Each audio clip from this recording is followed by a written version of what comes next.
Hi everyone. So recently I shared a question on my Telegram channel. Like इसमें screen पे दिख रहा होगा ये क्वेश्चन.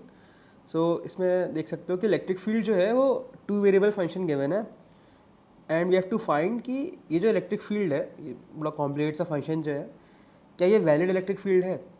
ठीक है, ये प्रॉब्लम स्टेटमेंट मैंने दिया. अब इस मुझे फील हुआ कि इस प्रॉब्लम स्टेटमेंट के पीछे ना बहुत डीप कॉन्सेप्ट्स हैं, ज्योमेट्री के कॉन्सेप्ट्स हैं एक्चुअली में. कर्ल, डाइवर्जेंस, ग्रेडियंट, हाँ. तो ये जो कॉन्सेप्ट्स हैं ना, ये ज्योमेट्रिकल कॉन्सेप्ट्स होते हैं. बट फिजिक्स की यही ब्यूटी है कि जो मैथमेटिकल ज्योमेट्री है उसको हम अपने फिजिकल कॉन्सेप्ट्स में अप्लाई कर सकते हैं. तो स्ट्रेट फॉरवर्डली ये जो कॉन्सेप्ट्स हैं, इलेक्ट्रोस्टैट्स जो फिजिकल फिजिक्स का एक चैप्टर है उसमें अप्लाई हो जाते हैं. तो इस ये जो क्वेश्चन है इसके पीछे इन ज्योमेट्री का एक आइडिया होना बहुत इंपॉर्टेंट है. नॉट जस्ट जेई ओरिएंटेड बस, बट जो हमारी क्यूरियोसिटी है उसको समझने के लिए या फिर इन कॉन्सेप्ट्स को अच्छे से और समझने के लिए. सो मैंने सोचा कि ठीक है, एक शॉर्ट लेक्चर ले सकता हूँ. मैंने लेक्चर लिया, तो ये जो वीडियो है उसी लेक्चर में बेस्ड है, जिसमें मैंने समझाया है कि कर्ल, डाइवर्जेंस, ग्रेडियंट, जो ज्योमेट्रिकल प्रॉपर्टीज, इनको कैसे समझ सकते हैं. And by understanding these concepts, how can you apply these concepts in your electrostats, JEE advanced oriented electrostats, or even in your gravitational chapter. ठीक है, तो वहाँ तो अप्लाई कर सकते हो. सो fasten your seat belts and go for a geometrical ride. तो हम पहली चीज डिफाइन करते हैं ग्रेडियंट. ग्रेडियंट एक चीज होती है. उससे पहले हम फंक्शन समझते हैं. तो सबको पता है यहाँ पर, लाइक जो ट्वेल्थ में है, जिन्होंने फंक्शन चैप्टर पढ़ लिया है, एफ एक्स का फंक्शन है, कंटिन्यूस डिफरेंशियबिलिटी, सब like I think most of the students familiar होंगे इस चीज से कि कंटिन्यूस कंटिन्यूस होना चाहिए. डिफरेंशियबल लाइक स्मूथ फंक्शन क्या होता है, ये सब ना. ये कोई फंक्शन हो गया, ये कोई फंक्शन हो गया, ठीक है. ये सबको पता है इसकी डेफिनेशन क्या होती है. और इस फंक्शन का डेरिवेटिव क्या होता है, डी ऑफ एफ एक्स, किसी भी पॉइंट पर स्लोप, राइट. इस पॉइंट पर स्लोप, पॉइंट पर स्लोप, इस पॉइंट पर स्लोप, राइट. और वो क्या बता रहा है कि कैसे अगर मैं इस डेरिवेटिव को किसी एक्स नॉट पॉइंट पे निकालूं, तो वो बता रहा है कि एक्स नॉट पॉइंट पर कैसे फंक्शन वेरी कर रहा है एक्स के साथ, क्या रेट है इसके बढ़ने का या कम होने का एक्स नॉट पॉइंट पर. ठीक है. अब सपोज ये तो क्या वन डायमेंशन फंक्शन था, तो फिर फंक्शन है वो एक्स डायरेक्शन में, उसके चेंज होने का रेट क्या है फंक्शन का, वो डिनोट करता है d of d x. But suppose अगर मैं कोई फंक्शन लूँ और उसको लिखूँ f x comma y, basically two dimensional function है. सो प्लेन जैसे होते हैं, कुछ ऐसे शीट है, ऐसा कुछ है. ठीक है. अब यहाँ पर जो है, एक तो ये समझ में आ रहा है कि एक कुछ ऐसे कर्व है, राइट. और मैं कोई कर्व ऐसे भी बना सकता हूँ. ठीक है. तो ये कोई पॉइंट लिया, कैपिटल एक्स, इसके कोऑर्डिनेट्स होंगे एक्स नॉट और वाई नॉट, बिकॉज हम टू डायमेंशन प्लेन में इस वक्त. वाई एक्स जेड, या फिर एफ एक्स कॉमा वाई. ठीक है.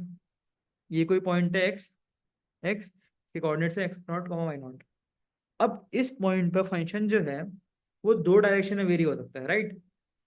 एक एक्स डायरेक्शन में, कि सपोज ये मेरी एक्स डायरेक्शन है, तो कैसे ये फंक्शन, जैसे जैसे मैं एक्स को वेरी कर रहा हूँ, तो कैसे इसका रेट चेंज हो रहा है फंक्शन का, एक्स डिपेंडेंसी. सेम मैं समझ सकता हूँ कि ये अगर मैं वाई को वेरी करूँ तो फंक्शन कैसे रेट चेंज हो रहा है, राइट. तो इसके मेरे को दो डेरिवेटिव डिफाइन करने होंगे समझने के लिए कि कैसे फंक्शन एक्स रेट पर चेंज हो सकता है वाई रेट पर. तो मुझे कुछ डिफाइन करना होगा d of d f x y, और कुछ डी ऑफ वाई दिस. ठीक है. अब मैथ्स का एक सिंबलिज्म है कि डी ऑफ डी एक्स नहीं रखते जब भी हम टू डायमेंशन में जा रहे होते हैं या मोर देन वन डायमेंशन जाते हैं, हम उसको डेल कर देते हैं. Sort of partial partial, because ये function more than one one variable पर डिपेंड करता है. डेल ऑफ डेल एक्स और similarly del of del y. ठीक है. पहला थोड़ा सा अजीब लग रहा है आज चैट पे. हाँ मोहित, जेई रेलेवेंट एक्चुअली ये चीज नहीं है. एक सेंस में डेली रेलेवेंट है, बिकॉज पार्शियल डिफरेंशियल जो फंक्शंस होते हैं, जो पार्शियल डिफरेंशिएशन है वो यूज हो जाता है, तो उस सेंस में जेई रेलेवेंट है। बट इलेक्ट्रोस्टैट्स के क्वेश्चन होते हैं ना, वो इजीली सॉल्व हो जाते हैं। जैसे मैंने अभी कोई एक क्वेश्चन डाला था, तो लोगों ने तुम कैसे करोगे उसको बताओ, कि जो मैंने बोला था कि इलेक्ट्रिक फील्ड जो है वैलिड होगी कि नहीं होगी, उसको कैसे डिटेक्ट करोगे, तो उस सेंस में ये यूज हो सकता है। ठीक है। सो हाँ, तो सेंस समझ में आया कि हम क्यों, लाइक पार्शियल डिफरेंशिएशन का सेंस क्या है, मीनिंग क्या है फिजिकल, कि अब जो फंक्शन है वो एक्स पे भी डिपेंड करता है वाई पर। वाई चेंज करूंगा तो भी चेंज हो सकता है, और कैसे चेंज हो रहा है वो मेरे को समझने के लिए मेरे को इसका डिफरेंशिएशन करना पड़ेगा, वाई के रिस्पेक्ट में, ऐसे एक्स के रिस्पेक्ट में। ठीक है। नाउ एक चीज होती है स्केलर। स्केलर आपको पता है क्या होता है, इसकी कोई डायरेक्शन नहीं है, सिर्फ मैग्नीट्यूड। तो ये जो फंक्शन हम डिफाइन कर रहा है f x Y, x square y, ये एक स्केलर फंक्शन है। स्केलर कि किसी भी एक्स वाई पॉइंट पर जो इसकी मैग्नीट्यूड है एक्स स्क्वायर वाई, बस मैग्नीट्यूड ही है, इसके कोई डायरेक्शन सेंस नहीं दे रहे हम। ऐसा मान लो कि टेम्परेचर जैसे, ठीक है, टेम्प इमेजिन करने के लिए ना, अपने जहाँ तुम ये सेशन देख रहे हो उस रूम को एक्स वाई प्लेन कंसिडर करो, और उस रूम में जो फंक्शन में डिफाइन कर रहा हूँ उसको मानो टेम्परेचर, बिकॉज टेम्परेचर एक स्केलर फंक्शन है। अब इसको ऐसे समझो कि तुम जहाँ बैठे हो वो तुम्हारा एक कोऑर्डिनेट है एक्स नॉट वाई नॉट, या फिर तुम उसको ओरिजिन कंसिडर करो। सामने वॉल या पीछे वॉल है, उसको कुछ कंसिडर कर सकते हो, कोई पॉइंट, दो पॉइंट कंसिडर कर सकते हो। अब जो पॉइंट है उस पर जो टेम्परेचर होगा, और जो पीछे तुम्हारा पॉइंट है उस पर टेम्परेचर होगा, रियल कंडीशंस में वेरी करेगा, थोड़ा बहुत वेरी करेगा, बिकॉज अभी सपोज तुम्हारा एसी चल रहा हो, कूलर चल रहा हो, तो एक इक्विलिब्रियम सेट होगा, बट थोड़ा बहुत वेरी करेगा। अब क्योंकि जो टेम्परेचर है वो रूम के एक्स नॉट कोऑर्डिनेट से ही वेरी करेगा और वाई नॉट कोऑर्डिनेट्स में भी, बिकॉज एक लाइन मैंने जो जस्ट तुम जहाँ से तुमसे सपोज कोई परपेंडिकुलर लाइन गई है, सपोज ये एक रूम है, ठीक है, इस पूरे इस पूरे रूम में कुछ कोऑर्डिनेट्स हैं, मैं इसको 3D में दिखा रहा हूँ, बट कंसिडर करो ये 2D है, चलो 3D मान लेते हैं, ऐसा करते हैं। तो कोई इसके कोऑर्डिनेट्स होंगे एक्स वाई जेड, राइट। तुम जहाँ पर बैठे हो, यहाँ पर सपोज तुम यहाँ बैठे हो, इसका कोऑर्डिनेट्स है 0,0,0 ओरिजिन। अब इसके हर पॉइंट पर टेम्परेचर की वैल्यू अलग अलग होगी, यहाँ पर भी अलग, यहाँ पर भी अलग, यहाँ पर भी अलग। तो तुम फील कर पा रहे हो कि टेम्परेचर जो होगा वो फंक्शन होगा एक्स वाई जेड का, क्योंकि अगर मैं एक्स कोऑर्डिनेट और वाई कोऑर्डिनेट सेम रखूँ तो जेड कोऑर्डिनेट चेंज हो सकता है, राइट। और वहाँ पे टेम्परेचर वेरी करेगा, तो पूरे रूम में क्योंकि हर जगह टेम्परेचर वेरी कर रहा है, तो फिर जो टेम्परेचर है वो हर पॉइंट पे का फंक्शन हो गया, तो वो एक तरीके से 3 डायमेंशनल फंक्शन हो गया। थ्री लाइक जो रूम का स्पेस वाले जो स्पेस है उसमें डिपेंड कर रहा है टेम्परेचर। अब टेम्परेचर जो होता है वो क्या है, एक स्केलर क्वांटिटी है। तुम कोई डायरेक्शन डिफाइन नहीं कर रहे हो कि सामने टेम्परेचर मेरी तरफ पॉइंट आउट कर रहा है लेकिन पीछे कहीं और पॉइंट आउट कर रहा है। तुम हर पॉइंट पे टेम्परेचर की एक वैल्यू दे रहे हो, तुम थर्मामीटर ले जा रहे हो और हर पॉइंट पे मेजर कर रहे हो टेम्परेचर को, तो एक स्केलर फंक्शन है ये। ठीक है, स्केलर फंक्शन कहते हैं सर। ठीक है, ये फील आया मुझे, अगर फील नहीं आया तो पूछ सकते हो चैट पर, और फील अगर आ गया तो यस लिख दो या कुछ भी लिख दो। समझ रहे टेम्परेचर क्या फील कर, समझ गए टेम्परेचर का फीलिंग।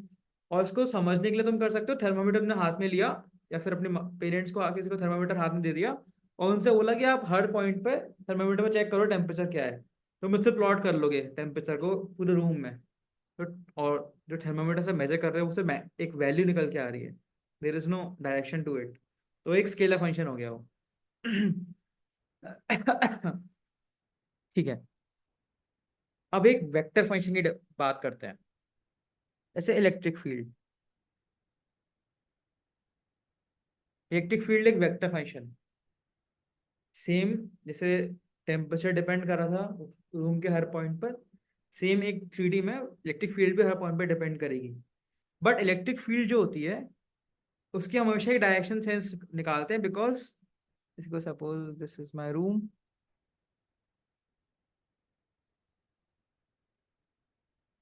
ड्राइंग मेरी थोड़ी वीक है ना, तो समझ लेना। यहाँ पर तुम बैठे हो, यहाँ पे कुछ 2 पॉइंट है। जो इलेक्ट्रिक फील्ड है वो एक हमेशा सोर्स से जनरेट होती है, राइट। हमें पता है ना, इलेक्ट्रिक फील्ड जो होती है वो कहीं ना कहीं कोई सोर्स है, तो वहां से उसकी लाइंस निकल रहे होंगे, ई लाइंस निकल रहे होंगे। सपोज जैसे सोर्स कहीं बहुत दूर है, यहाँ पर कोई सोर्स है, यहाँ से यहाँ से सोर्स से लाइन निकल रही होंगी, ठीक है। और तुम सिर्फ रूम में कंसिडर कर रहे हो, तो यहाँ से भी बी पॉइंट से भी लाइन निकलेगी, कोई ए पॉइंट से भी लाइन निकल रही होगी। वेक्टर फंक्शन के सेंस में कि इलेक्ट्रिक फील्ड जो होगी वो हमेशा लाइन के अलोंग लगती है ना। तो मुझे पता है सोर्स की वजह से ए पॉइंट पे इलेक्ट्रिक फील्ड जो उस लाइन के अलोंग लग रही होगी, और वो ए पॉइंट के फंक्शन पे डिपेंड कर रही होगी, जो उसके कोऑर्डिनेट्स है। सेम बी पॉइंट पे, बी पॉइंट से जो लाइन पास होगी उसके अलोंग होगी। तो हर जगह तुम एक फील कर पा रहे हो कि हर पॉइंट पर जो सोर्स से जो ई लाइंस निकली हैं, इलेक्ट्रिक फील्ड उस डायरेक्शन में होगी। तो इसलिए हर पॉइंट पर इलेक्ट्रिक फील्ड की एक डायरेक्शन है, तो it's like a vector function. आया फील? अगर इसका फील नहीं आया तो मेरे से पूछ सकते हो फिर से, इलेक्ट्रिक फील्ड क्यों हो गई 3D फंक्शन, मतलब वेक्टर फंक्शन। आ गया फील? अगर आ गया तो मेरे को चैट पे लिख दो एक बार, क्या आ गया फील इसका।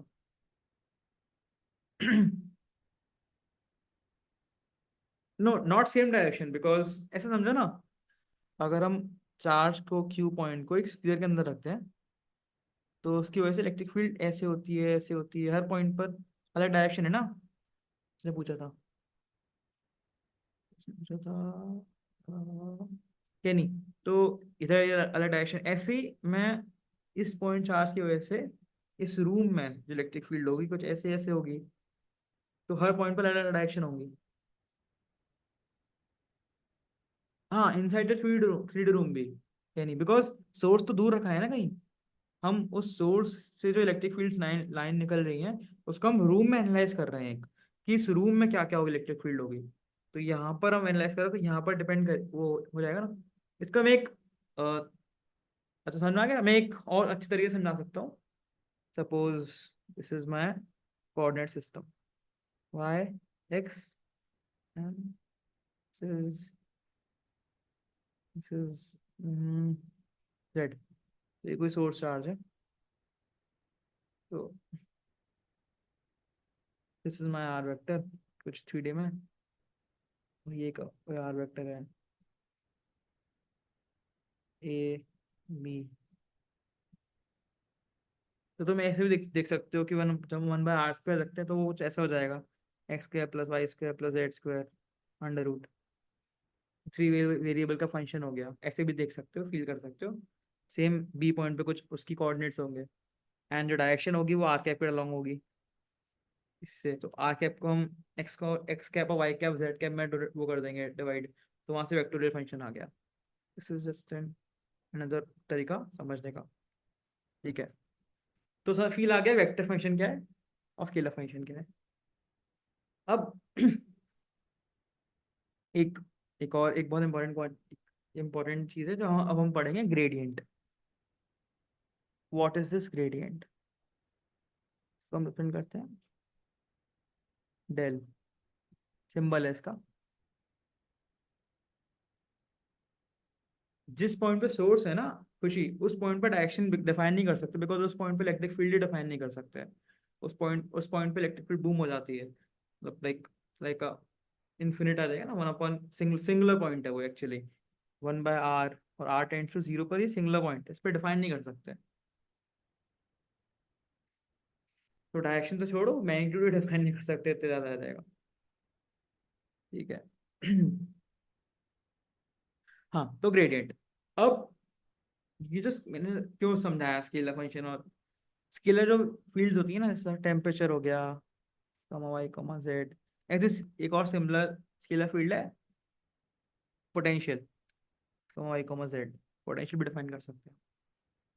तो स्केलर जो फील्ड्स होती हैं उनके करस्पॉन्डिंग हम एक वेक्टर फील्ड डिफाइन कर सकते हैं, और जो वो वेक्टर फील्ड जो है वो हम उन स्केलर फंक्शंस का ग्रेडियंट निकाल के डिफाइन करते हैं। अब मैं ट्राई करता हूँ फील करवाने का कि कैसे एक स्केलर फील्ड जो है वो वेक्टर फील्ड भी जनरेट कर सकती है, कैसे। सो अभी मैंने बताया था ना कि जो एक वेक्टर, जो एक स्केलर फंक्शन है, वो इस पॉइंट पी पॉइंट के x comma Y comma z पे डिपेंड करेगा। उसकी कुछ वैल्यू होगी। टेम्परेचर मान लो, टेम्परेचर फील आ जाएगा, टेम्परेचर। ठीक है, ये एक रूम है बहुत बड़ा, 3D रूम कंसिडर करो, 3D रूम है, मैं प्लेन में डिफाइन कर रहा हूँ, उसके बाद 3D रूम है। और इसके किसी x x comma Y comma z point पर टेम्परेचर हमने मेजर किया, कुछ वैल्यू आई उसकी टी। अब मैं समझना चाहता हूँ कि ये इसकी कुछ डायरेक्शंस हैं। एक बहुत चलो छोड़ो, वैसे एक इंपॉर्टेंट चीज बता देता हूँ। जब हम 3D में डिफाइन, जब हम ज्योमेट्री समझते हैं ना अच्छे तरीके से, डीप डेप्थ में, तो वेक्टर कभी ये नहीं होता। एक बहुत इंपॉर्टेंट पॉइंट है, बस एज अ फैक्ट समझ लेना। 3D में हमेशा, 3D नहीं, in general D dimensional spaces में वेक्टर को हमेशा ऐसे समझा जाता है, कर्व के फॉर्म में, हर पॉइंट पर कर्व। तो इस पॉइंट से इन्फिनिट कर्व पास हो सकते हैं, तो इन्फिनिट डायरेक्शन है वेक्टर्स की। कहीं इसका आंसर अभी नहीं दूंगा, बिकॉज ये बहुत ज़्यादा बियॉन्ड हो जाएगा। ये बेसिकली ये डिफरेंशियल ज्योमेट्री एक फील्ड होती है, अगर गूगल भी सर्च कर सकते हो, मैं लिख देता हूँ यहाँ पर, डिफरेंशियल ज्योमेट्री एक हायर मैथमेटिक्स है, जो आइंस्टाइन की जनरल रिलेटिविटी है ना, उसको समझने के लिए डिफरेंशियल ज्योमेट्री की नॉलेज होना बहुत इंपॉर्टेंट है। ज्योमेट्रिकल ज्योमेट्री को मैथ्स के थ्रू, मैथमेटिकली कैसे समझते हैं, वो चीज़ है इसमें। सो यहाँ से तुम समझ, जब कभी पढ़ोगे आगे जाकर, तब तुम्हें समझ में आएगा मैं क्या बोल रहा था, कि वो कर्व के थ्रू हम वेक्टर फील्ड्स डिफाइन करते हैं एक्चुअली। वेक्टर फील्ड कहते हैं एक्चुअली वेक्टर्स को, टेंजेंट फील्ड्स है वेक्टर फील्ड्स, और वो एक कर्व के अलॉन्ग ही डिफाइंड होती है। ठीक है, वो छोड़ो, मैं एक अच्छा पॉइंट आया था इसलिए बता दिया। हम्म, तो हाँ, टेम्परेचर। अब तो मुझे बता सकता है कि इस टेम्परेचर से क्या, किस सेंस, किस डायरेक्शन में मैं सोचूं कि कुछ वेक्टर का फीलिंग आ रही है, लाइक हम क्या करें ताकि ये वेक्टर कुछ फील दे मेरे को, कुछ वेक्टोरियल डायरेक्शन हो सकती है, कोई बता सकता है? किसी को कुछ भी आइडिया, अगर हल्का हल्का सा मेरे को कुछ आइडिया, तो हैंडल्स कर सकता है वो। ठीक है, कुछ कुछ भी तुम्हें समझ में आ रहा है कि कैसे एक स्केलर फंक्शन से मैं कुछ क्या करूं स्केलर फंक्शन में? काव्य नाम हैंडल्स किया, मैं काव्य देखता हूँ। यस, काव्य। सर उसमें ऐसा हम कर सकते हैं कि मतलब ओरिजिन से जो लाइन कनेक्ट हो रही हो मतलब उसके आर्क की डायरेक्शन में। नहीं नो, काव्य मैं पूछ रहा हूँ कि सपोज टेम्परेचर है, तो क्या मैं टेम्परेचर से कुछ लिंक करके, कुछ भी करके, टेम्परेचर टेम्परेचर से लिंक करके, क्या मैं कोई वेक्टर फील्ड, कोई वेक्टर, सॉरी, कोई वेक्टर फंक्शन डिफाइन कर सकता हूँ? कि कुछ टेम्परेचर में ऐसा कुछ करूँ जिससे कुछ कुछ वेक्टोरियल फॉर्म आ सके। बेसिकली टेम्परेचर जो होगा वो वेरी करेगा ना। Suppose this is my x direction, this is my y direction, and 3D में थोड़ा सा जेड डायरेक्शन। तो टेम्परेचर इस वाई डायरेक्शन में वेरी करेगा, एक्स डायरेक्शन में भी वेरी करेगा, और जेड डायरेक्शन में वेरी करेगा। तो मैं तीन तीन कंपोनेंट्स निकालता हूँ, या फिर तीन ऐसे नंबर्स निकाल रहा हूँ, del t del x, comma del t del y, comma del t del z. ठीक है, ये जो नंबर्स है ना, ये एक्चुअली एक वेक्टर है, उसके कंपोनेंट्स है। बिकॉज ये मेरे को क्या शो करता है कि टेम्परेचर एक्स डायरेक्शन में वेरी कर रहा है। कैसे वेरी कर रहा है? बिकॉज एक्स डायरेक्शन में है, उसका एक डायरेक्शन होगी एक्स कैप। सेम ये मेरे को बता रहा है कि डेल टी डेल वाई, कि टेम्परेचर वाई डायरेक्शन में कैसे वेरी कर रहा है। उसके करस्पॉन्डिंग ये direction y cap, y direction में कैसे वेरी कर रहा था, वो जो वेरी वेरिएशन जो है वो एक वाई कैप डायरेक्शन में है ना, बिकॉज वाई के रिस्पेक्ट में हम देख रहा हूँ। Same Z cap. जो कोई वेक्टर फील्ड है, उसको बोल देता हूँ मैं टी, टी नहीं बोलता, एस बोल देता हूँ, s vector, del t del x, x cap, plus del t del y, y cap, plus del t del z, z cap. ये मैंने डिफाइन कर दी। और ये जो एक वेक्टर फील्ड है वो x comma Y comma z पे डिपेंड करेगी। तो this is my vector field, जो मैंने किससे जनरेट करी है? कैसे मैंने समझी है वेक्टर फील्ड? टेम्परेचर के वेरिएशन से। टेम्परेचर जो स्केलर फंक्शन था, उससे मैंने जनरेट कर दिया एक वेक्टर फील्ड, जो ऐसे डेल टी डेल एक्स ऐसे डिफाइन हो रहा है। यहाँ सबको, अगर किसी को क्लैरिटी नहीं आई तो पूछ सकता है, किसी को समझ में नहीं आया तो। हाँ अच्छा, आई जे कैप एक्चुअली मैं आई कैप को ही एक्स कैप बोल रहा हूँ, मैंने बस नाम चेंज कर दिया Surya. I cap is x cap, y cap is j cap and z cap is k cap. ठीक है, तो मैंने क्या करा, टेम्परेचर मैंने डिफाइन किया था। अब टेम्परेचर जो होगा वो एक्स डायरेक्शन में भी वेरी करेगा, राइट, क्योंकि वो एक्स पे भी डिपेंड करता है। ऐसे ही वाई पे भी वेरी करेगा, वाई डायरेक्शन में वेरी करेगा। जैसे जैसे मैं वाई को चेंज करता हूँ वैसे टेम्परेचर चेंज होगा। जैसे मैं जेड को चेंज करता हूँ वैसे टेम्परेचर जेड के अलॉन्ग भी चेंज करेगा। तो वाई के अलॉन्ग अगर मुझे चेक करना है कि टेम्परेचर कैसे वेरी कर रहा है, तो मैंने डिफाइन किया डेल टी डेल एक्स। अगर मुझे, तो हाँ फिर से मैं, तो एक्स डायरेक्शन में वेरी करेगा तो डेल टी डेल एक्स, और वाई डायरेक्शन में del t del y, z direction में डेल टी डेल जेड। अब ये डेल टी डेल एक्स मुझे क्या शो कर रहा है कि टेम्परेचर एक्स डायरेक्शन में कैसे वेरी कर रहा है। सॉर्ट ऑफ डेरिवेटिव ही है एक्स डायरेक्शन में। तो बिकॉज एक्स डायरेक्शन में कैसे वेरी कर रहा है, तो एक्स डायरेक्शन में कैसे वेरी कर रहा है, इससे खुद एक वेक्टर फील्ड वाली फील आ रही है ना, कि एक्स डायरेक्शन में वेरी, इसलिए मैंने कर दिया। तो इसलिए जो एस है वो एक वेक्टर फील्ड हो गई। क्लियर हुआ यहाँ पर, एस की वेक्टर फील्ड हो गई। अब ये जो क्वांटिटी है राइट हैंड साइड में, इसको हम कहते हैं gradient of t. Basically gradient जो होता है ना, उसको मैं del del x comma del del y comma del del z से डिफाइन करता हूँ। तो डेल टी क्वांटिटी क्या है, gradient of t, del t del x x cap dot dot dot सारा ऊपर जो लिखा था, इसे हम इसे इसे कहते हैं हम ग्रेडियंट। नया मतलब नहीं नहीं नया, हाँ कुछ ही बोल रहा है यार, मतलब डिफाइन कर रहा हूँ बस। ये डेल्टा फंक्शन है, इस पूरे टर्म को हम ग्रेडियंट कहते हैं। ग्रेडियंट हमेशा एक स्केलर फंक्शन का निकालते हैं। तो स्केलर फंक्शन कैसे वेरी करेगा कितनी भी डायरेक्शन में, उसे हम कहते हैं ग्रेडियंट। ये तो थ्री डायमेंशन वाली चीज़ होगी ना, अगर टू डायमेंशन होता तो ग्रेडियंट में सिर्फ डेल डेल एक्स और डेल वाई होता। तो टू डायमेंशन हम ग्रेडियंट निकाल सकते हैं। शिवांग ऐसे ना, कि एक्स डायरेक्शन में वेरी हो रही है, तो उसके करस्पॉन्डिंग कैसे वेरी हो रही है वो मेरे को बता रहा है del t del x, right. Del t del x जो है मुझे बता रहा है कि एक्स डायरेक्शन में जो वेरी हो रही है उसका मैग्नीट्यूड क्या है, और वो किस डायरेक्शन में वेरी हो रही है, एक्स डायरेक्शन में। तो वो मेरी करस्पॉन्डिंग डायरेक्शन हो गई। कैसे वेरी हो, डेल टी डेल एक्स बता रहा है। तो हमने डिफाइन करा ग्रेडियंट फंक्शन, ठीक है, तो बेसिकली ग्रेडियंट। अब जो है वेक्टर जो फंक्शन है ना, ठीक है, ग्रेडियंट पे हम थोड़ी बात करते हैं। अब ये जो हम इसको मैं इलेक्ट्रोस्टैट से रिलेट करता हूँ, तो हम इलेक्ट्रिक फील्ड जो होती है ना, वो हम डिफाइन करते हैं ग्रेडियंट ऑफ पोटेंशियल। जैसे पोटेंशियल एक स्केलर फंक्शन है जस्ट लाइक टेम्परेचर, उसका मैं ग्रेडियंट करूंगा, हर डायरेक्शन में चेक करूंगा कि कैसे, हर डायरेक्शन में कैसे इलेक्ट्रिक फील्ड जो है वो वेरी करेगी। बेसिकली पोटेंशियल कैसे वेरी करेगा एक्स डायरेक्शन में, वाई डायरेक्शन में, जेड डायरेक्शन में, उसको हम कहते हैं इलेक्ट्रिक फील्ड।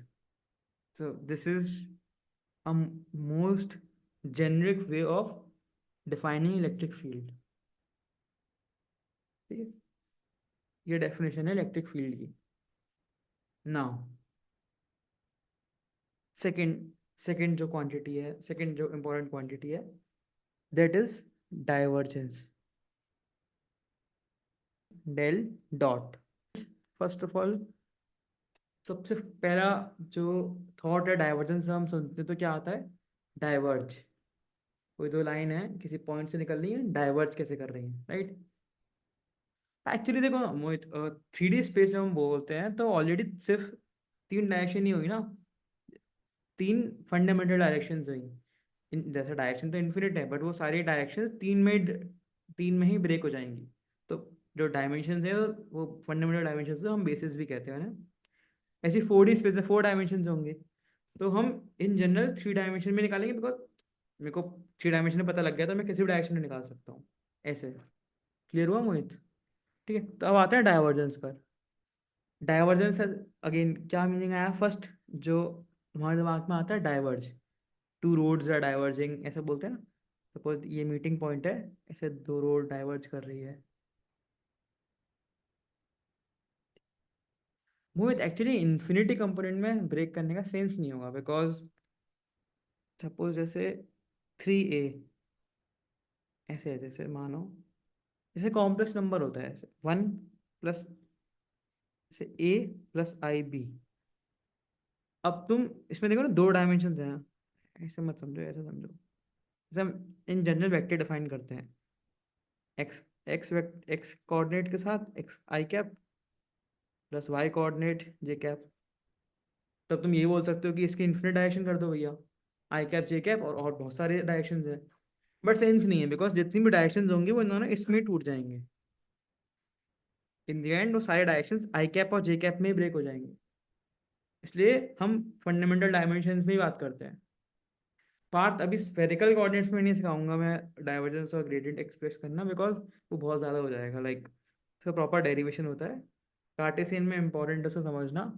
एक बार कार्टेशियन समझ में आ गया तो मैं तुम्हें कोऑर्डिनेट ट्रांसफॉर्मेशन बता दूंगा क्या होते हैं, पोलर के और स्फेरिकल के और कार्टेशियन के। वो यूज़ करके तुम खुद कैलकुलेट कर सकते हो कि कैसे ग्रेडियंट निकालेंगे। ठीक है, तो मैं डाइवर्जेंस पर आ रहा था। तो हम कैसे पढ़ते हैं, दो रोड कितनी डाइवर्ज कर रही हैं, ठीक है। तो डाइवर्जेंस क्या है, हमें नंबर, डाइवर्जेंस एक ऑपरेटर है बोल सकते हैं, या फिर हमारे एक मैकेनिज्म है, या फिर एक टूल है जिससे मैं बता सकता हूँ कि कोई ऐसा ऑब्जेक्ट है जो फैल रहा है या फिर जो डाइवर्ज कर रहा है, वो कितना डाइवर्ज कर रहा है, वो कैलकुलेट करना mathematically, that will be through our divergence. ठीक है। तो सबसे बेसिक चीज, सबसे तुरंत इसके सामने आता है कि इलेक्ट्रिक फील्ड। हम मैंने अभी पहले डिफाइन किया था, इलेक्ट्रिक फील्ड सोर्स की वजह से कुछ ऐसे निकलती है, राइट। इलेक्ट्रिक फील्ड के डायरेक्शन हैं, ई लाइन्स हैं ये। तो मुझे बताना है इलेक्ट्रिक फील्ड कितना डाइवर्स कर रही है सोर्स से निकल कर। तो मैं क्या यूज़ करूँगा, डाइवर्जेंस ऑपरेटर यूज़ करूँगा। मैं इलेक्ट्रिक फील्ड पर अप्लाई कर दूंगा और मैं कैलकुलेट कर पाऊंगा कि कितना वो डाइवर्स करेगी। तो how this divergence operator work, basically एक डॉट प्रोडक्ट होता है ये डेल ऑपरेटर का, इसलिए मैंने डेल डॉट लिखा था डाइवर्जेंस के लिए। तो सपोज मुझे इलेक्ट्रिक फील्ड के डायरेक्शंस की डाइवर्जेंस निकालना है, तो del dot E, this is just जो हम पढ़ते हैं स्टैंडर्ड डॉट प्रोडक्ट, वही है। तो ये क्या हो जाएगा, del E del x plus del E del y plus del E del z. तो तुम देख रहे हो, ये एक स्केलर क्वांटिटी दे रहा है, del dot E. Dot product हमेशा स्केलर क्वांटिटी देता है ना। तो ये एक स्केलर नंबर है। ये कुछ सपोज किसी पर्टिकुलर पॉइंट पर 3 है, ये 4, और ये कुछ, ये 4 और ये 7, टोटल क्या था 14। तो 14 एक नंबर एसोसिएट कर दिया हमने कि इलेक्ट्रिक फील्ड इस पर्टिकुलर पॉइंट पर x0, y0, z0 पर 14 एक नंबर आया, इतना परसेंटेज डाइवर्ज कर रही है। तो मैंने डाइवर्जेंस निकाल लिया इलेक्ट्रिक फील्ड का इस पर्टिकुलर कोऑर्डिनेट पर। भैया इस divergence the measure of degree of separation of field line, not from a point but among themselves. Anand, point से कितना डाइवर्ज कर रही है, एक सेंस में वो भी सही बात है। ऑल्सो जो जितना डाइवर्जेंस निकल, कैमरे से दिख नहीं रहा है, एक तो ये इस पॉइंट से कितनी इलेक्ट्रिक फील्ड कितना ज़्यादा निकल रही हैं, वो डाइवर्जेंस है, कितना ज़्यादा फैल रही हैं, ऐसे बोल सकते हो डाइवर्जेंस का मीनिंग। तो ये हमेशा एक स्केलर क्वांटिटी दे रहा है, del dot E. Again confuse नहीं होना, डेल वी ग्रेडियंट जो होता है वो बता रहा है हमें कि कैसे स्केलर फंक्शन चेंज होगा एक्स डायरेक्शन में, वाई डायरेक्शन में, जेड डायरेक्शन में। डेल डॉट डी बता रहा है हमें, डाइवर्जेंस क्या बता रहा है, डेल डॉट ई, कैसे जितनी लाइंस फैल रही थी वो कितना ज़्यादा डाइवर्ज कर रही हैं। ठीक है, अब तुम्हें एक और फील आएगा कि डेल डॉट कोई स्केलर फंक्शन का डिफाइन नहीं हो सकता। एक तो वेक्टर वेक्टर प्रोटोकॉल की वजह से डिफाइन नहीं हो सकता कि डॉट प्रोडक्ट हमेशा दो वेक्टर के बीच में निकलता है। बट इसको अगर फिजिकली समझें तो ऐसा फील करो ना, बिकॉज पोटेंशियल जो होता है उसकी कुछ ई लाइन्स नहीं है, उसकी कोई डायरेक्शन नहीं है। तो ये बोलना कि पोटेंशियल कितना फैल रहा है या फिर कितना डाइवर्स कर रहा है, इसका कोई सेंस ही नहीं हुआ, because that potential doesn't have any direction, तो डाइवर्जेंस का कोई सेंस नहीं हुआ। That is the physical statement. और मैथमेटिकल स्टेटमेंट कि scalar function can't be dot प्रोडक्टेड, तो वहाँ से भी समझ में आ जाता है। बट डेल डॉट ग्रेडियंट भी तो हो सकता है, because gradient V is a vector, जो मैंने डिफाइन किया था इलेक्ट्रिक फील्ड माइनस साइन के साथ। तो ये वही चीज़ है, तो डेल डॉट डेल भी डिफाइन कर सकते हैं। इसी चीज़ को हम बोलते हैं Laplacian, because del dot del v is just एक representation del square we.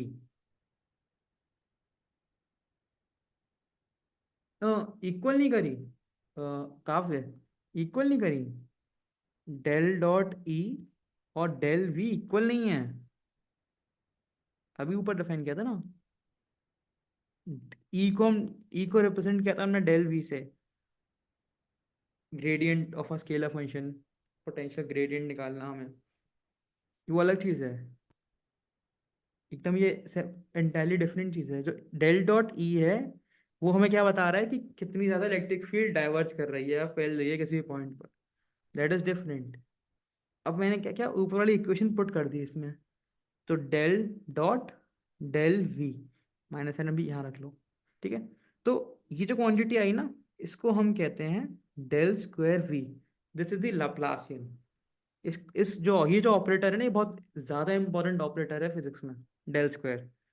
Del physics में हो गया, डिफरेंशियल इक्वेशंस में हो गया, जितने भी डिफरेंशियल इक्वेशंस हैं हम फिजिक्स में भी मैथ्स में भी, डेल स्क्वायर इसे कहते हैं हम लाप्लासियन, लाप्लासियन ऑपरेटर। इसको रिप्रेजेंट कैसे करते हैं, del square del X dot plus del square del Y square plus del square del Z square. It's like a double differentiation, double differentiation V का। तो डेल स्क्वायर भी लिखूंगा तो we कर दूंगा हर जगह। और ये एक स्केलर क्वांटिटी होगी, because del V vector quantity है, उसका मैंने डॉट प्रोडक्ट कर दिया डेल के साथ, तो एक स्केलर क्वांटिटी हो गई। देख भी पा रहे हो, बेसिकली वी का डबल डिफरेंशिएशन एक्स स्क्वायर के एस्पेक्ट में, वाई स्क्वायर के एस्पेक्ट में, जेड स्क्वायर के एस्पेक्ट में। दिखाना भैया फॉर अ मोमेंट, ठीक है। देख लो एक बार, लाइक और क्लैरिटी आ जाएगी।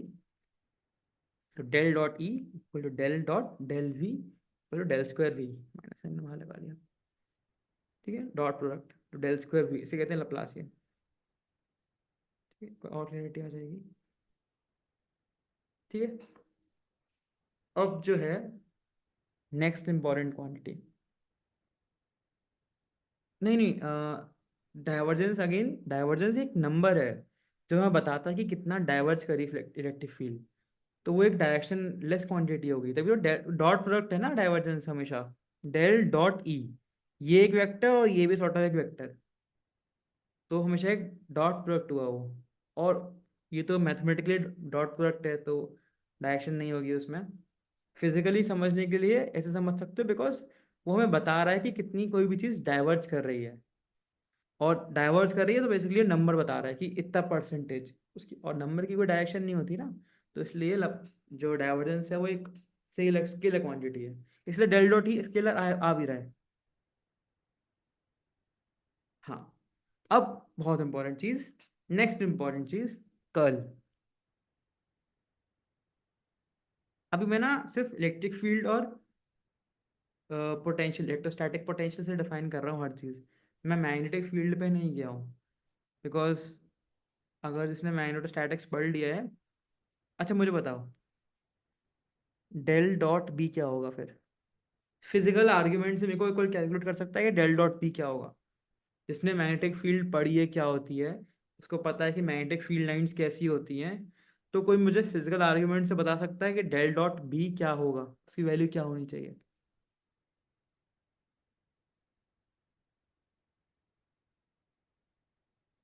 B is magnetic field, magnetic field. जिसने भी मैग्नेटिक फील्ड के बारे में पढ़ा है कि मैग्नेटिक फील्ड क्या होती है, करंट से जो प्रोड्यूस होती है, और उसको थोड़ा सा बहुत फिजिकल आइडिया हो कि मैग्नेटिक फील्ड जो होती है वो कुछ ऐसा होती है, ऐसे दिखती है, ऐसे लाइंस होती हैं उसकी, तो उसके बेसिस पर, और अभी जो मैंने डाइवर्जेंस पढ़ा है कि डाइवर्जेंस क्या होता है, उसके बेसिस पर कोई बता सकता है कि डेल डॉट बी हमेशा क्या होगा। ठीक, उसकी वैल्यू क्या हो सकती है, नहीं पढ़ा, ठीक है, कोई नहीं। तो मैग्नेटिक फील्ड जो होती है ना वो चलो ठीक है, इसकी वैल्यू हमेशा जीरो होती है, बिकॉज मैग्नेटिक फील्ड का भी डाइवर्जेंस नहीं होता। मैग्नेटिक फील्ड कभी इलेक्ट्रिक फील्ड की तरह फैलती नहीं है, वो हमेशा घूमती रहती हैं। मैग्नेटिक फील्ड लाइंस जो होती है ना, फिर पढ़ते हैं हम, suppose this is my magnet, और ये मेरा नॉर्थ पोल है और ये मेरा साउथ पोल है, क्योंकि ये वन ऑफ द रीजन है, ये एक बहुत बड़ी रिसर्च फील्ड है कि लोग चाह रहे हैं इसको नॉन जीरो करना, सो दैट वो एक सिंगल चार्ज डिफाइन कर पाए। मैग्नेटिक पोल, मोनोपोल जो होता है ना, डायरेक्ट ने इस पर रिसर्च करी थी, और पॉल डायरेक्ट और भी लोग करते हैं इस पर रिसर्च। तो अगर मोनोपोल डिफाइन हो जाता सिंगल पोल, हमेशा मैग्नेटिक फील्ड एक डायपोल होती है ना, नॉर्थ साउथ हमेशा रहेगा, तोड़ दो तब भी, मैग्नेट को तोड़ दो तब भी नॉर्थ साउथ रहता है। ऐसे ही अगर मैग्नेटिक फील्ड का मोनोपोल एक्सिस्ट करता, जस्ट लाइक इलेक्ट्रिक फील्ड, उसका एक पॉइंट चार्ज एक्सिस्ट करता है, क्यू, हमेशा वो क्यू माइनस क्यू के फॉर्म में नहीं रहता, इलेक्ट्रिक फील्ड हमेशा क्यू एक्सिस्ट कर सकता है।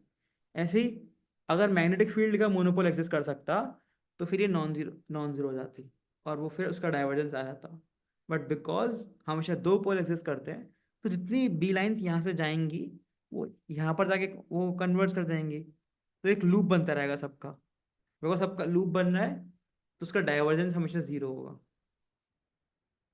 बिकॉज वो फैली नहीं ना बिल्कुल भी, वो आ गई, लूप ही बना दिया उन्होंने, तो इसलिए डेल डॉट भी हमेशा जीरो होता है। ठीक है, अब नेक्स्ट इंपॉर्टेंट क्वांटिटी पढ़ते हैं, कर्ल, कि कितनी कोई भी फील्ड ऐसे स्पाइरल फॉर्म बना सकती है। कर्ल मतलब होता है ना, कर्ल रोटेट करना, कर्ल हम पढ़ते हैं, फिंगर्स को कर्ल कर लेते हैं।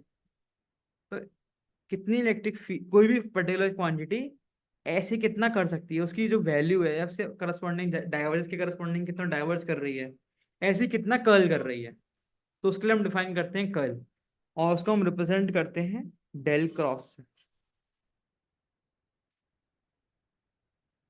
तो डेल, कितनी कोई भी क्वांटिटी कर्ल कितना करे, कितनी ज्यादा लूप, उसने कितना ज्यादा लूपिंग फॉर्म में बनाई, या फिर उसकी लूपिंग कितनी ज्यादा इंटेंसिटी है, वो हम डिफाइन करते हैं कर्ल से। तो फिर नेक्स्ट इंपॉर्टेंट चीज आती है कि क्योंकि लूप बना रही है, तो उसकी हमेशा डायरेक्शन होनी चाहिए ना, ऐसे डायरेक्शन लूप पे, ऐसे डायरेक्शन, ऐसे डायरेक्शन। तो अगेन डेल, हम कर्ल भी एक वेक्टर फील्ड फंक्शन का ही डिफाइन करते हैं, जैसे डेल क्रॉस ई हो गया, डेल क्रॉस बी हो गया, ये मैग्नेटिक फील्ड है भी, इलेक्ट्रिक फील्ड है, ऐसे ही कोई डेल क्रॉस ए वेक्टर हो गया कुछ, ऐसे समथिंग। तो कितना ज़्यादा ये इलेक्ट्रिक फील्ड कर्ल करी, कितना ज़्यादा घूमी, कितना ज़्यादा रोटेट करी, या फिर कितना ज़्यादा रोटेट नहीं, कितना ज़्यादा, लाइक वही लूपिंग फॉर्म कितना है, कितना लूप बना रही है, not number of loops, intensity कितना ज़्यादा है, that is curl. Same magnetic field, same कोई भी इलेक्ट्रिक फील्ड कितना कर्ल करती है। अब इंटरेस्टिंग थिंग, जो इलेक्ट्रोस्टैट्स जो होता है, जिसमें पॉइंट चार्जेस होते हैं, उसके हमने कैलकुलेट किया था कि इलेक्ट्रिक फील्ड कुछ ऐसे होती है, राइट, ऐसे ऐसे ऐसे ऐसे, है ना। तो इलेक्ट्रिक फील्ड जो होती है, लैग आ रहा है मेरा, लैग, बेटर है, थोड़ा सा बेटर है, थोड़ा बेटर हुआ, अच्छा रुको, ठीक है बेटर, ठीक है। हाँ, तो इलेक्ट्रिक फील्ड हमने पढ़ा था अभी, कि कितना तरह डाइवर्ज करती है ना पॉइंट चार्ज से निकली ई लाइंस। तो तुम देख पा रहे हो इस डायग्राम में कि ई लाइंस जो है वो घूम नहीं रही हैं, वो लाइक ना कर्ल से, कर्ल फॉर्म में, अरे यार क्या हो रहा है ये,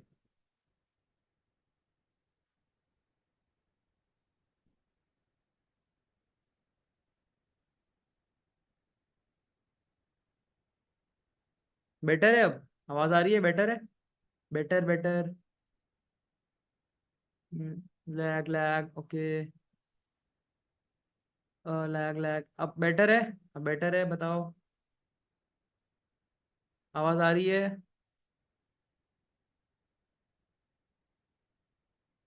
आवाज, आवाज आएगी, बिकॉज नेट आ गया, ठीक है। हाँ, तो अगेन फिर से समझाता हूँ, ये मेरी एक पॉइंट चार्ज है क्यू, जिसकी वजह से लाइंस निकल रही थी, ये बताया था, उन सबकी डायरेक्शन कुछ ऐसे ऐसे होगी। अब तुम खुद फील कर पाओगे कि ई लाइन्स कहीं वापस लौट के नहीं आ रही है पॉइंट चार्ज में, कभी लूप नहीं बनना है। तो भी पॉइंट चार्ज की वजह से ई लाइन्स बस फैल रही है एक एक सोर्स से। ये मेरा सोर्स है, इससे सब ई लाइन्स बाहर निकल रही है, फैल रही है, कभी लूपिंग फॉर्म नहीं बन रही। तो तू बता सकता है सिर्फ इसके थ्रू कि डेल क्रॉस ई की वैल्यू क्या होगी?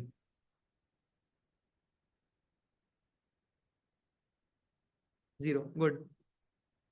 फील आया? मैथमेटिकली भी जीरो होगा, वो बताऊंगा क्यों होगा।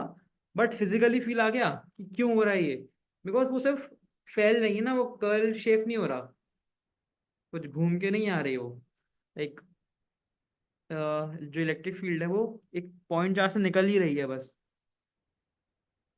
नहीं, ये बोलना आनंद, ये बोलना करेक्ट नहीं है कि divergence opposite of curl. Because जो अभी तुम पढ़ोगे, जब हम पढ़ते हैं ना मैक्सवेल्स इक्वेशंस पढ़ते हैं इलेक्ट्रोडायनेमिक्स में, तो ऐसा होता है कि डेल क्रॉस ई की एक नॉन जीरो वैल्यू दी आ जाती है। तो ये बोलना गलत है, डाइवर्जेंस अपोजिट ऑफ कर्ल अलग अलग क्वांटिटीज ही हैं एक्चुअली। कितना ज़्यादा वैल्यू फैल रही है और कितना वो घूम रही है, जरूरी नहीं है कि किसी की अगर डाइवर्जेंस जीरो हो तो उसका कर्ल जीरो नहीं होता है ऐसा। Right please. तो ना, हाँ राइट आ देते हैं। Del cross B that is हमेशा, that is non zero, because magnetic field lines हमेशा लूपिंग फॉर्म बनाती है, तो उसकी वैल्यू आती है। और उसकी वैल्यू एक्चुअली यही आती है, मी नॉट जे।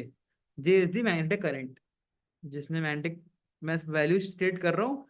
बट और ये भी इनकम्प्लीट है बिकॉज इसमें कुछ एडिशनल टर्म्स भी होंगे, तो मैं वो कंसिडर नहीं कर रहा अभी। ठीक है, तो फिर मैं समझ गया कल। और क्रॉस प्रोडक्ट निकालने का तरीका आई थिंक पता ही होगा। Del of del x, del of del y, del of del z, i cap, j cap, k cap, E x, E y, E z, इसका डिटर्मिनेंट निकालो तो मेरे को डेल क्रॉस ई की वैल्यू आ जाएगी with direction. Right, I think ये सबको, हाँ मोहित मैं दिखा रहा हूँ एक बार। ये इस कॉन्सेप्ट सब क्लियर है कि डॉट प्रोडक्ट को मैं ऐसे कैलकुलेट करता हूँ, कर सकते हैं डिटर्मिनेंट। इसमें सबको क्लैरिटी है कि नहीं है? डॉट प्रोडक्ट जो होता है उसको मैं, किसी को अगर नहीं है तो पूछ सकता है मेरे को, है ना। डॉट प्रोडक्ट को हमेशा डिटर्मिनेंट से एक्सप्रेस कर सकते हैं ना, तो भी मैंने कैलकुलेट किया। तो अगर मैं इसका एक्स कॉम्पोनेंट निकालूं तो वो कुछ ऐसा आएगा।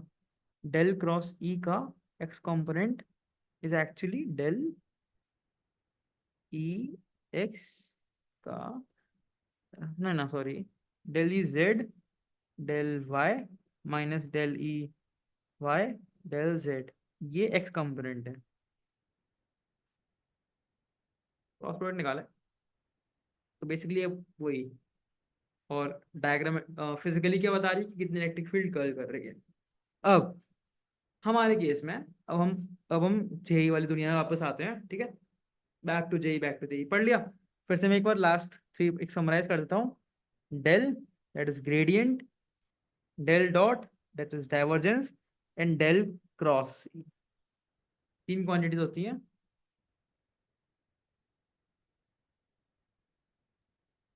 अगेन, हाँ ये हम समझ सकते हैं इसको ऐसे।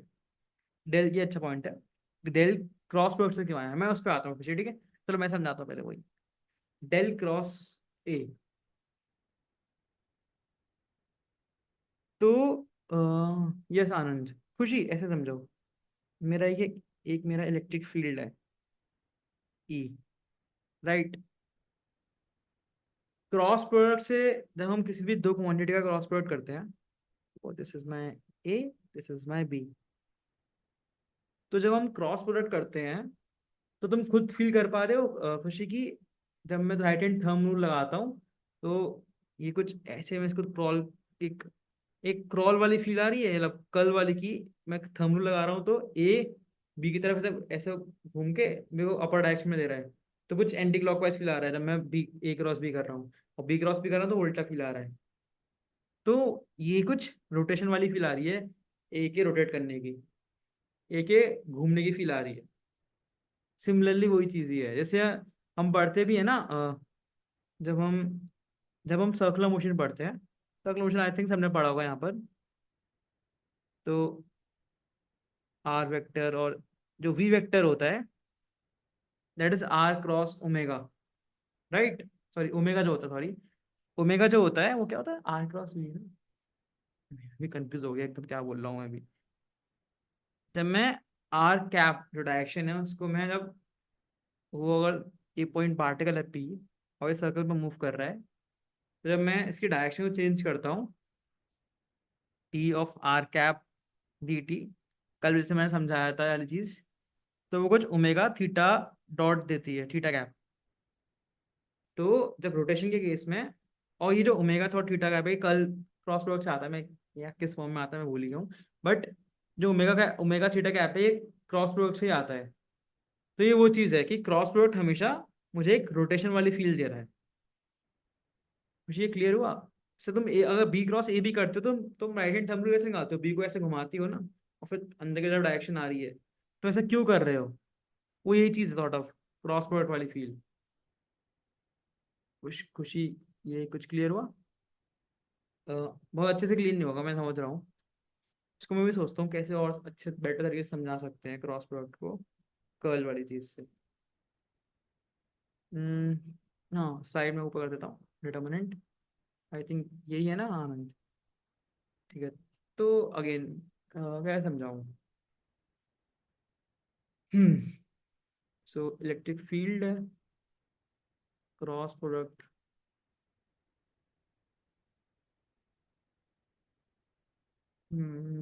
Del is change in direction, कैसे वेरी करेगा वो इलेक्ट्रिक फील्ड के तीनों डायरेक्शन में। ठीक है। तो और बेटर तरीका से समझाने का, हम्म ऐसे और समझ सकते हैं। ये एक बहुत अच्छा तरीका मैंने सोचा अभी।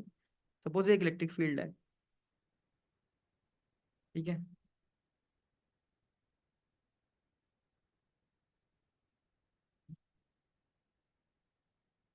कुछ घूमने वाली फील्ड मान लेते हैं, मैग्नेटिक फील्ड है अगर कोई, ऐसे कुछ ऐसे। और ये कोई स्पेस में कोई X comma Y comma Z है, तो मैं बी डिफाइन करिए, तो डायरेक्शन कुछ ऐसे है। हम्म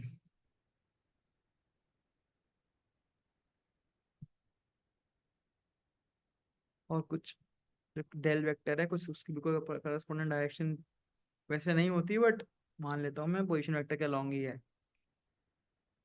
हम्म, तो इसको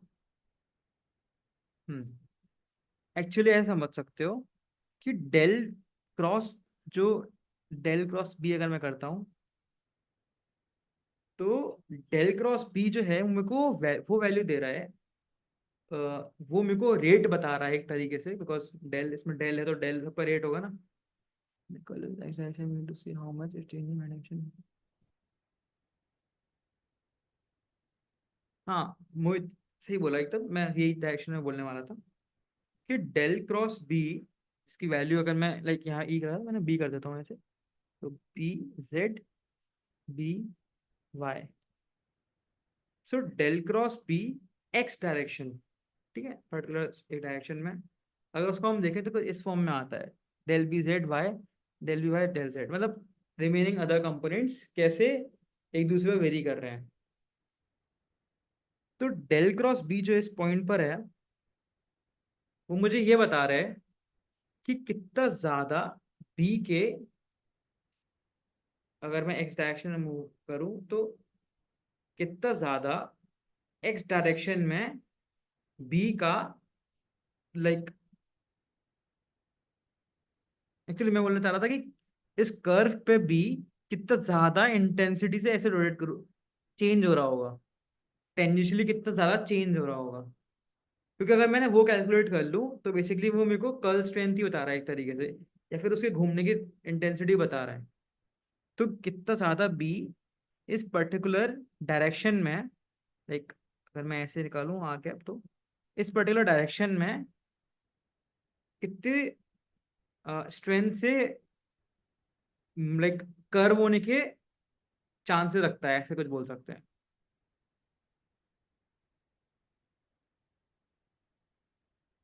नहीं नहीं नहीं, मोहित जी, ये बोलना सही, लाइक ये बोलना सही नहीं है for after it's definition, because एक रीजनिंग हमेशा होती है। लेकिन आदित्य, तुम ना इसकी से लाइन बोल रहे हो, वो तो मैं ही बोल सकता हूँ, उसमें वो चीज़ नहीं है। मैं एक फील करवाना चाह रहा हूँ कि कर्ल कैसे, डेल क्रॉस ई कैसे घुमा रहा है, सॉर्ट ऑफ ऐसी चीज़, ऐसे उसके लिए मैं बोल रहा हूँ। तो ऐसे तुम और से समझ सकते हैं। हम्म,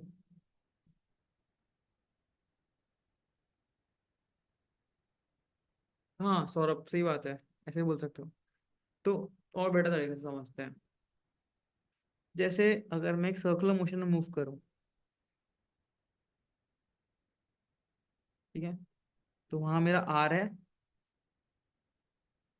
तो अगेन मैं जो बता रहा था, वेलोसिटी को, velocity because curling rotating vector है ना, तो उसको समझने के लिए मैं क्या करता हूँ, मैं क्रॉस प्रोडक्ट ही करता हूँ एक्चुअली में।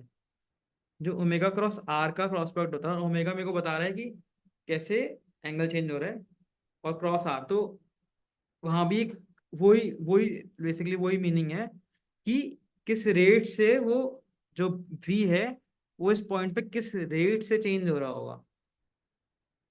थोड़ा और बेटर सोचता है। मेरे को भी वो फील आ रहा है, अच्छे तरीके से समझ में आ रहा है कि एक्चुअली क्या होगा कल। हम्म।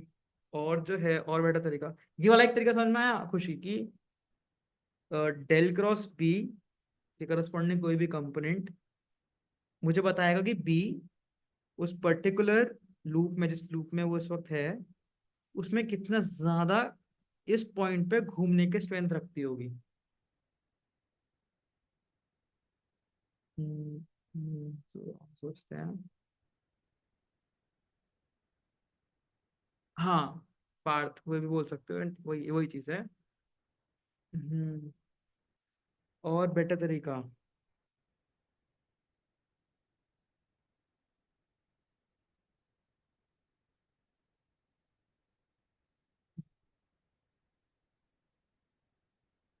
तो थोड़ा थोड़ा और ऐसे समझते हैं कि this is my X Y X set cap. मैंने कुछ बी, ये मेरा बी वेक्टर डिफाइन किया मैंने, का कंपोनेंट में एक्स कैप में बी एक्स होगा, बी वाई बी जेड। ठीक है, अब ये इसका वाई कंपोनेंट कैसे, बेसिकली मैग्नेटिक फील्ड का वाई कंपोनेंट कैसे जेड के संग वेरी कर रहा है। अगर मैं एक्सट्रैक्शन में को समझूँ तो ऐसे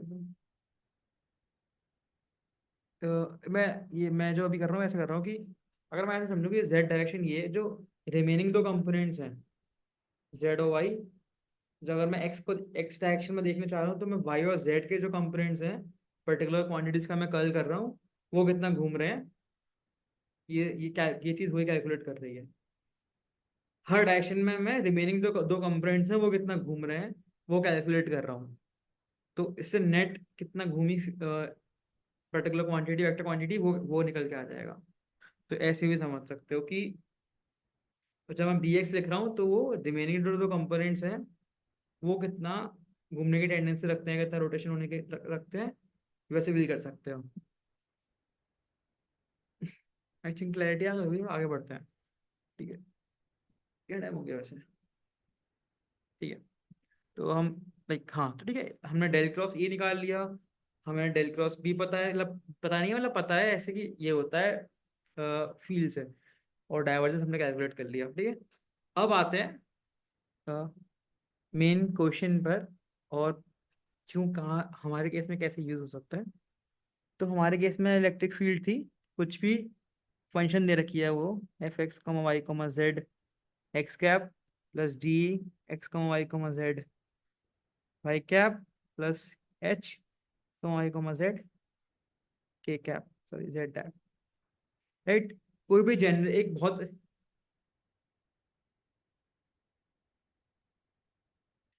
पर्टिकुलर पॉइंट लो के लिए, हाँ राइट।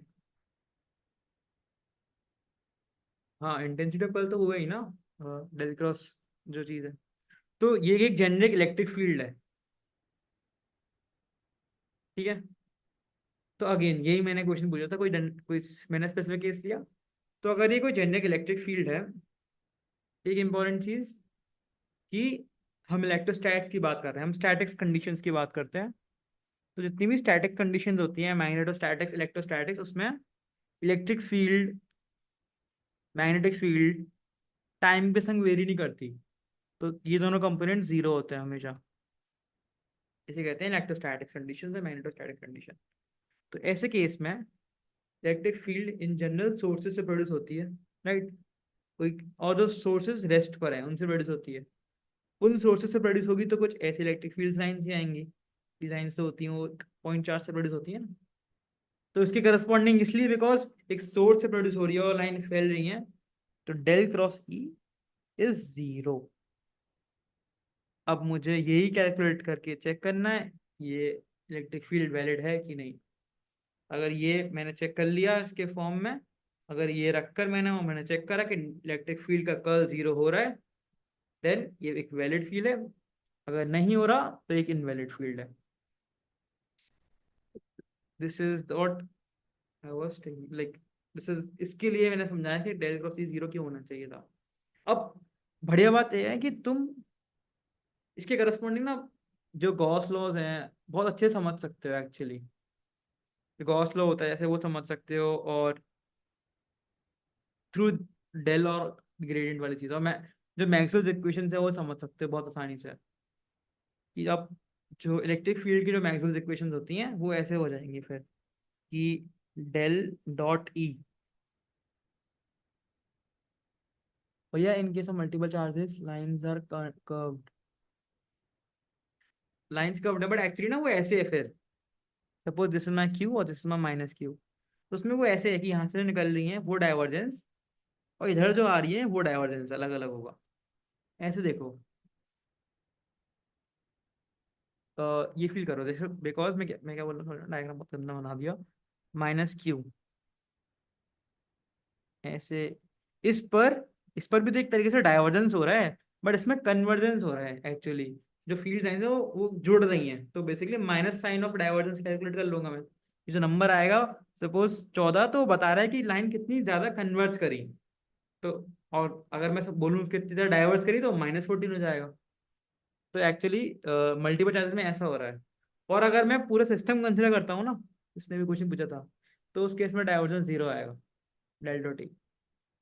अब यही मैं समझाना चाह रहा था, गॉस लॉ जो है ना वो यही चीज होती है। एक और बताओ, अगर मैं एक बहुत बड़ी स्फीयर कंसिडर करूं, ठीक है, उसके सेंटर पे कुछ Q minus Q Q charge रखा होता है, ठीक है।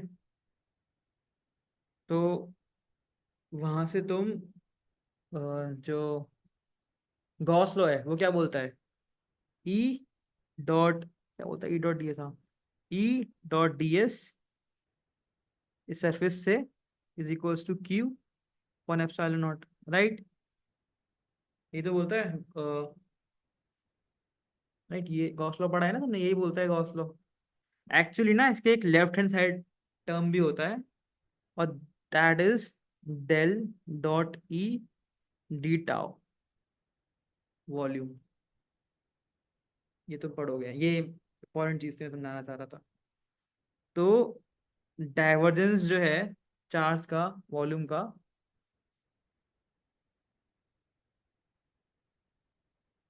दैट इज, ये जो जो मैंने लिखी है ना इसे कहते हैं गॉस थ्योरम।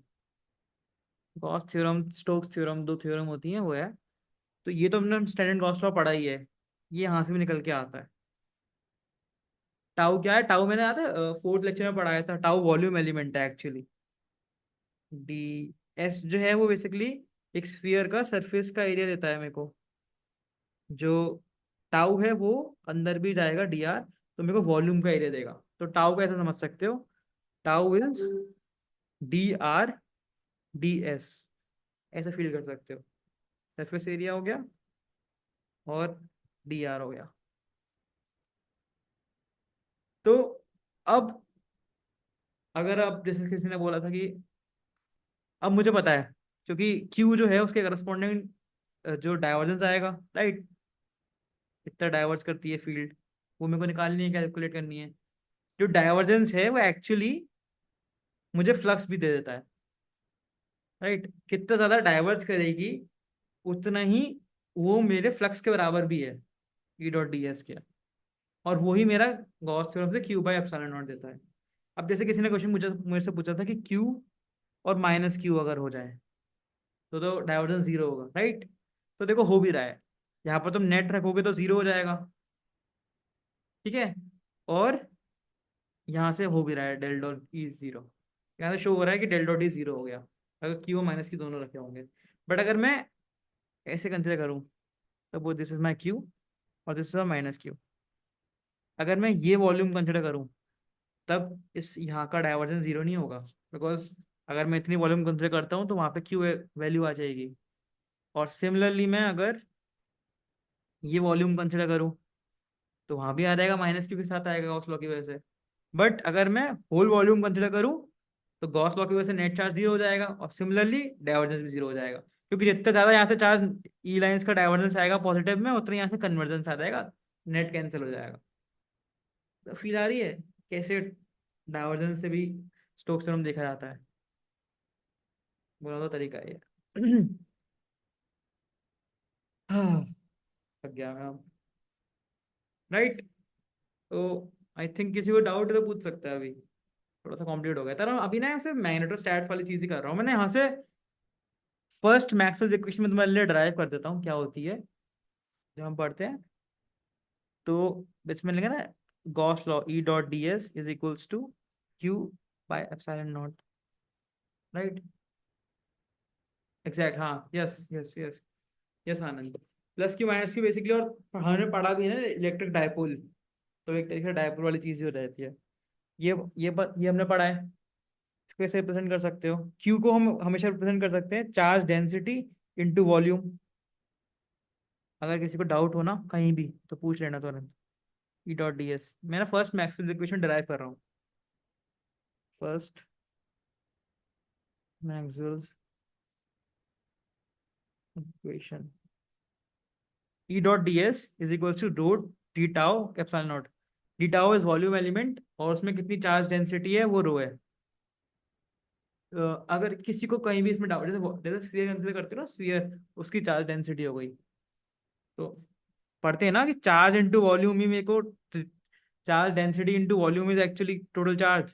वैसे मास डेंसिटी होती थी, चार्ज डेंसिटी फाइंड करती।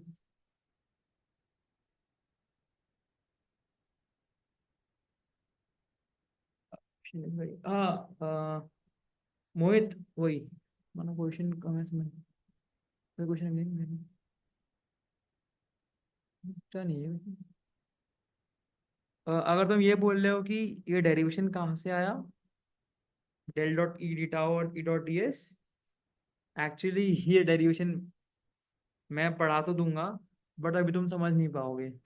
ये अगेन वो डिफरेंशियल ज्योमेट्री वाली चीज जो पढ़ाई थी उसका पार्ट है, एक्चुअली ये टोपोलॉजी का पार्ट है, चीज होती है टोपोलॉजी उसका पार्ट है। तो ये वाली चीज़ भी थोड़ा बहुत ज़्यादा बहुत ज़्यादा कॉम्प्लिकेट हो जाएगी। हाँ ठीक है, टाओ मैं ऐसे समझाता हूँ। अगर मैंने समझाया था कि suppose this is my sphere, ठीक है, तो इस पे एक छोटू सा एलिमेंट जो होगा, जो कुछ ऐसे होगा, ऐसे 3D एलिमेंट बना रहा हूँ। तो ये डी एल आर है, ये डी एल थीटा है और डी एल फाई है। तो ये वॉल्यूम एलिमेंट जो है D tau, that is D L R, basically जो डी आर है actually D L theta D L phi. जो डी एल थीटा और डी एल फाई है वो स्फीयर के सरफेस है, तो वो करस्पॉन्डिंग है मुझे डी एस दे देते हैं, स्फीयर का सरफेस एरिया। और डी आर जो है वो डेप्थ है कि स्फीयर अंदर कितना ज़्यादा है। तो ये टोटल बेसिकली वॉल्यूम एलिमेंट हो जाता है मेरा। एक्चुअली ये डी एस नहीं बोलना चाहिए मेरे को, 4 पाई आर स्क्वायर याद आता है, 4 pi R square D R हो जाएगा। तो ये वॉल्यूम एलिमेंट, ये volume element, tau is actually volume in anything. इसको तुम ऐसे भी रिप्रेजेंट कर सकते हो, D X D Y D Z. अगर मैं कार्टेशियन कोऑर्डिनेट्स में करूँ। Volume basically independent of coordinates होती है ना, तो पोलर हो कैसे भी हो, कार्टेशियन हो, तो उसको ऐसे भी रिप्रेजेंट कर सकते हैं। Tau is just the volume element. ठीक है, तो ये इस इक्वेशन में किसी को अगर कोई डाउट हो तो मेरे को पूछ सकता है कि क्लैरिटी है कि नहीं इसमें। E dot D S is rho D tau. Charge density ही करी है मैंने, चार्ज डेंसिटी को वॉल्यूम एलिमेंट से इंटीग्रेट कर दिया, दैट इज टोटल चार्ज। किसी को डाउट है तो पूछ सकता है तुरंत के तुरंत।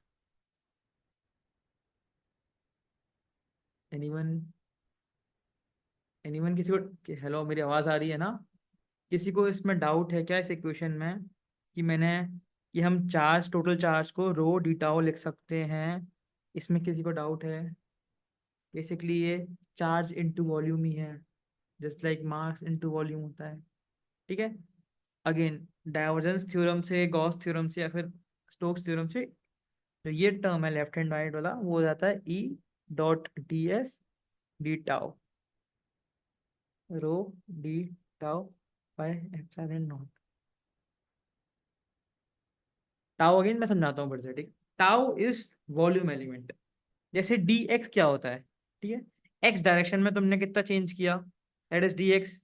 ऐसे में अगर डी वाई कर दूं तो D Y, this is D Y direction. ठीक है, ऐसे मैं जेड कर दूं तो डी जेड डायरेक्शन। बिकॉज अब तीन चीजें बन गई ना, तो मैं वॉल्यूम कंसिडर कर सकता हूँ, D X, D Y, D Z. तो ये जो थोड़ा सा भी क्यूबॉइड बना है, उसकी वॉल्यूम क्या हो जाएगी, D X into D Y dot D Z. यही है डी टाउ मेरा, D tau. In general prefer करते हैं कि पोलर कोऑर्डिनेट्स में बात करें, बिकॉज इलेक्ट्रिक फील्ड जो होती है वो एक पॉइंट से, जिस पॉइंट पे हमें अप्लाई करनी है उसके डिस्टेंस पे डिपेंड करती है, तो इसलिए पोलर कोऑर्डिनेट्स में या फिर स्फेरिकल कोऑर्डिनेट्स में बात करते हैं। But D tau is the volume. इसको मैं ऐसे भी एक्सप्रेस कर सकता हूँ, D X into D Y into D Z. इसमें डाउट है किसी को? अरे वॉल्यूम ही लिखी है, क्यूब की वॉल्यूम होती है ना, ए क्यूब, वही करी है मैंने, डी एक्स, डी वाई और D Z, that is volume. इसमें किसी को डाउट है? मोहित, मोहित को डाउट?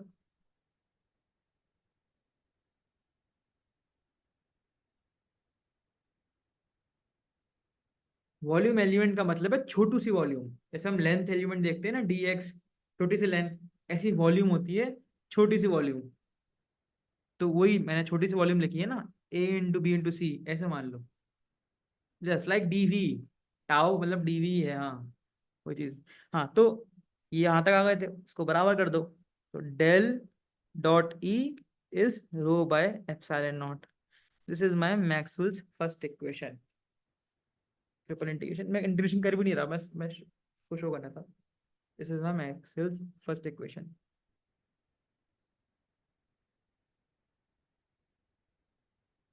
एक्चुअली इलेक्ट्रिक फील्ड के फ्लक्स को हम कैलकुलेट करते हैं कि इलेक्ट्रिक फील्ड का सरफेस इंटीग्रेशन कितना ज़्यादा होगा, वही फ्लक्स होती है। तो मैक्सिमम जितनी नंबर ऑफ लाइन्स है एक्चुअली इलेक्ट्रिक फील्ड की स्ट्रेंथ बताती है। तो ई डॉट डी एस जब मैं करता हूँ तो वो एक्चुअली मैं कैलकुलेट कर रहा हूँ कितनी इलेक्ट्रिक फील्ड है जो सरफेस से पास, कितनी सरफेस से पास है, डायरेक्शन, वो इलेक्ट्रिक फील्ड का सरफेस इंटीग्रेट कर देता हूँ मैं। That is number of field lines ही हैं बेसिकली, और चार्ज प्रेजेंट इनसाइड। तो this is my Maxwell's first law, first equation. Second equation जो ऊपर पढ़ाई थी, del cross E is zero, curl of electric field is zero. तो ये दो मैक्सवेल्स इक्वेशन हैं। जो नेक्स्ट इक्वेशन है वो लिख देता हूँ मैं, समझ में अभी नहीं आएंगी।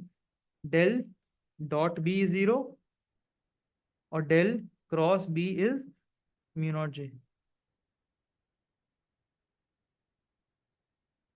ठीक है, अब ये जो मैंने लिखा है ना, ये सिर्फ एक स्पेसिफिक केस के लिए ट्रू होती है, और वो केस है स्टैटिक्स केस जो होते हैं, जब मैग्नेटिक फील्ड और इलेक्ट्रिक फील्ड टाइम पे डिपेंड नहीं करती, जैसे फरा, जैसे ठीक।